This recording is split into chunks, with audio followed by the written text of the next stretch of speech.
السلام علیکم معزز سامعین، آج آپ لوگوں کو حضرت محمد صلی اللہ علیہ وآلہ وسلم اور حضرت بلال رضی اللہ عنہ کے پہلے ملاقات کے بارے میں بتائیں گے، جو کہ نہایت ہی مختصر مگر پرکشش تھا۔ پیارے دوستو، حضرت بلال رضی اللہ عنہ سے ایک دفعہ کسی نے پوچھا کہ آپ نے پہلی دفعہ حضور نبی کریم صلی اللہ علیہ وآلہ وسلم کو کیسے دیکھا؟ بلال رضی اللہ عنہ فرماتے ہیں کہ میں مکے کے لوگوں کو بہت کم ہی جانتا تھا، کیونکہ غلام تھا اور عرب میں غلاموں سے انسانیت سلوک عام تھا۔ ان کی استطاعت سے بڑھ کر ان سے کام لیا جاتا تھا، تو مجھے کبھی اتنا وقت ہی نہیں ملتا تھا کہ باہر نکل کے لوگوں سے ملوں، لہٰذا مجھے حضور پاک یا اسلام یا اس طرح کے کسی چیز کے بارے میں قطعی علم نہ تھا۔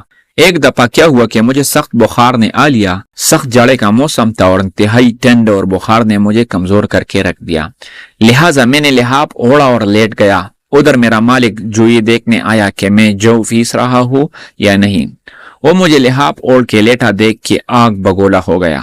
اس نے لحاف اتارا اور سزا کے طور پر میری قمیص بھی اتروا دی اور مجھے کھلے صحن میں دروازے کے پاس بٹھا دیا کہ یہاں بیٹھ کے جو پیس۔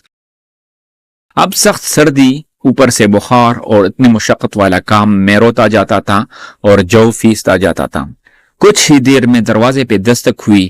میں نے اندر آنے کی اجازت دی تو ایک نہایت متین اور پرنور چہرے والا شخص اندر داخل ہوا اور پوچھا، جوان کیوں روتے ہو؟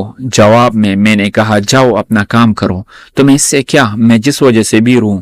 یہاں پوچھنے والے بہت ہے لیکن مداوا کوئی نہیں کرتا۔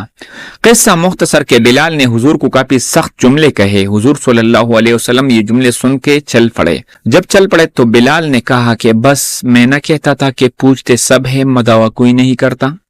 بلال کہتے ہیں کہ دل میں جو ایک ہلکی سی امید جاگی تھی کہ یہ شخص کوئی مدد کرے گا، وہ بھی گئی، لیکن بلال کو کیا معلوم تھا کہ جس شخص سے اب اس کا واسطہ پڑا ہے وہ رحمت للعالمین ہے۔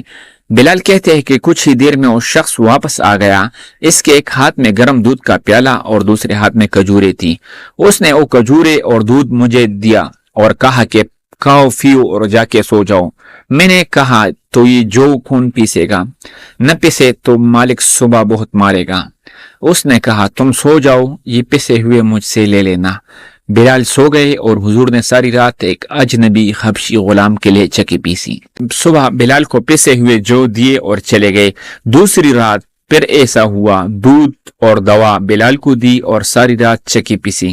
ایسا 3 دن مسلسل کرتے رہے جب تک بلال ٹھیک نہ ہو گئے۔ یہ تھا وہ تعارف جس کے بطن سے اصلاح پانی عشق نے جنم لیا کہ آج بھی بلال کو صحابی رسول بعد میں جبکہ عاشق رسول پہلے کہا جاتا ہے۔ او بلال جو ایک دن اذان نہ دے تو خدا تعالیٰ سورج کو طلوع ہونے سے روک دیتا ہے۔ اس نے حضور کے وصال کے بعد اذان دینا بند کر دی، کیونکہ جب اذان میں اشہد ان محمد رسول اللہ تک پہنچتے تو حضور کی یاد میں ہچکیاں بن جاتی تھی اور زار و قطار رونے لگتے تھے۔ ایثار اور اخوت کا یہ جذبہ اتنا طاقتور ہے، اللہ ہم سب کو عمل کی توفیق عطا فرمائے، آمین۔ دوستو، چلتے چلتے ہمیشہ کی طرح وہی ایک آخری بات عرض کرتا چلو کہ اگر کبھی بھی کوئی ویڈیو، قول، واقعہ، کہانی یا تحریر وغیرہ اچھی لگے تو مطالعہ کے بعد مزید تھوڑی سی زحمت فرما کر اپنے دوستوں سے بھی شیئر کر لی۔